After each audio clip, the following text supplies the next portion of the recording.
Good morning, students. Our today topic is nitrogen cycle.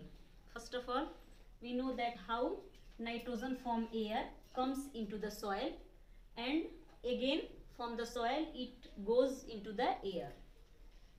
First of all, nitrogen of air comes in green plants.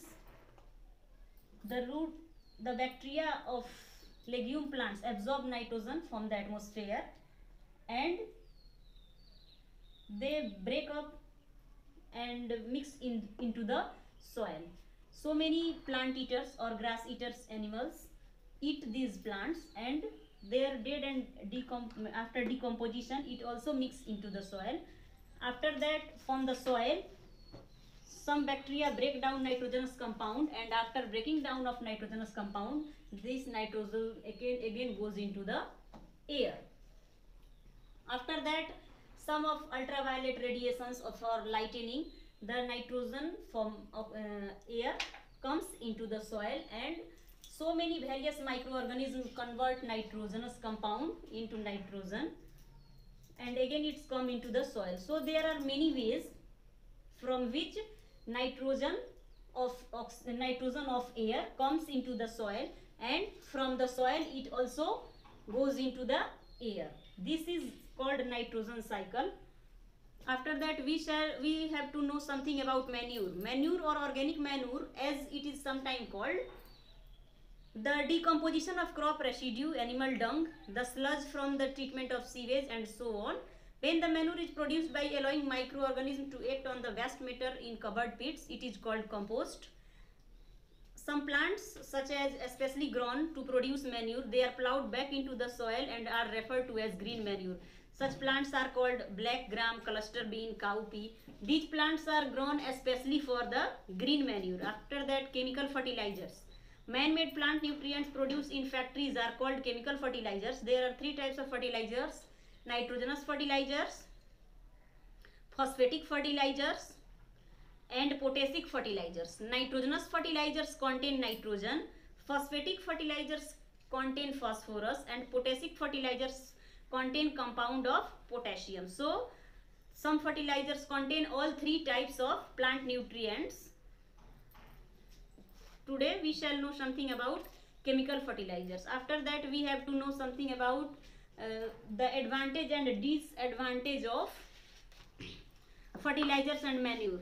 Here some of the advantage of fertilizers. Fertilizers provide a specific nutrients which is not present in manure. Also, fertilizers is easy to store, transport and use because they are compact, and fertilizers are readily absorbed by plants because they are water soluble. These are the advantage of fertilizers. Now, advantage of manure. Manure added humus to the soil and thus improve the structure of the soil, making it hold water and aerating it. Manure, not expensive, can be prepared from waste in the farm. Manure does not cause pollution because it is derived from the decomposition of natural substances. After that, the disadvantage of fertilizers. Fertilizers do not provide humus. They change the soil structure and make it prone to erosion. Second, the disadvantage of fertilizers are, if fertilizers are overused, can harm soil fertility and making it too acidic or too alkaline.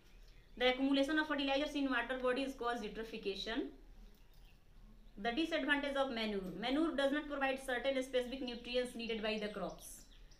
Manure is not easy to store, transport and handle because it is bulky, and manure is not soluble in water. So here are some of advantage and disadvantage of fertilizers and manure. After that, irrigation. Irrigation, the process of providing water to crops, is known as irrigation.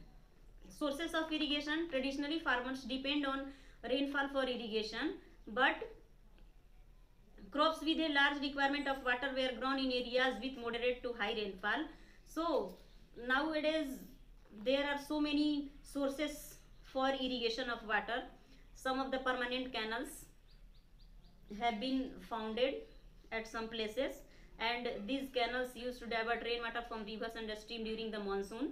The major dams which provide water for irrigation are also in some parts of our India country.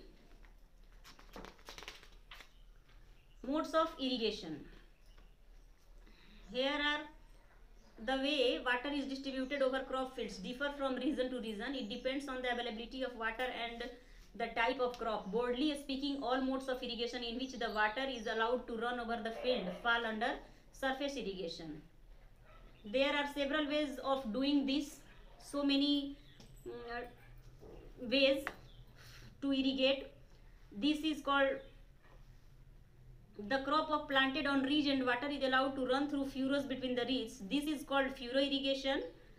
And when crops like rice which need a lot of water, the field is flooded with water by making ponds all around. This is called basin irrigation. After that, a lot of water is wasted in surface irrigation through evaporation and percolation. So it is not suited to area where water is in short supply. So this is drip irrigation is preferred in such areas. It involves the use of pipes fitted with small tubes called emitters. The pipe are laid over or under the soil, and emitters release water drop by drop around the roots of plants. After that, a sprinkler irrigation is often used when the land is uneven and thus not suitable for surface irrigation. So there are various ways of irrigation: furrow irrigation, basin irrigation, drip irrigation, and sprinkler irrigations. Today we shall know something about nitrogen cycle and some of the advantage and disadvantage between fertilizers and manure, and irrigation, the ways of irrigations. Okay.